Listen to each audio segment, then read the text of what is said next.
Mail-in voting, the conversation has popped up way more than it ever has before because of the pandemic that we're in. A lot of folks, mail-in ballots might be the only way they're able to vote because they don't have the ability to go to the polls on election day. And it's really important to understand kind of the context that we're living in. One, there is a very deliberate attack against the USPS, which is making it, which, as I mentioned, is putting it in a very precarious situation. But there are things that we can do to make sure that the USPS can effectively count our votes and effectively administer that process. And one of those is being as proactive as possible with this, with mail-in ballots. So every state actually has different rules and different deadlines for mail-in ballots. So some states have routinely conducted mail-in ballots, elections before.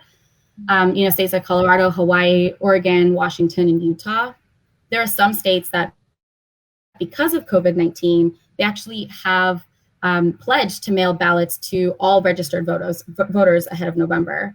This is states like California, Nevada, New Jersey, Vermont, and DC actually as well. And some states have made it easier, but for some states, you still have to request a mail-in ballot. So you can request an absentee ballot in advance by either submitting an application or a mail-in application or applying online or in person. This all depends on the state. Actually, the Young People for Instagram has some really good resources that outline what some of those deadlines and some of those rules are. So it's important to figure out what your state, what the rules are in your state and what the deadlines are. And also be mindful that those deadlines may not always be enough to ensure that your vote is going to count. Like I mentioned, we are in a position right now where the USPS is being overwhelmed. It's underfunded. And there have been specific strategies to inhibit the effectiveness, especially leading into an election that is so important. So the key takeaway here is, regardless of what the deadline is, mail it in as early as you can.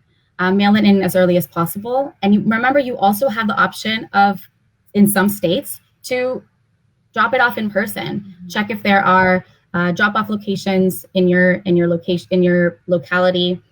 You may be able to drop it off at your election office, and that relieves some of the pressure on the USPS. But also, at the end of the day, always calling on our legislatures to support the USPS.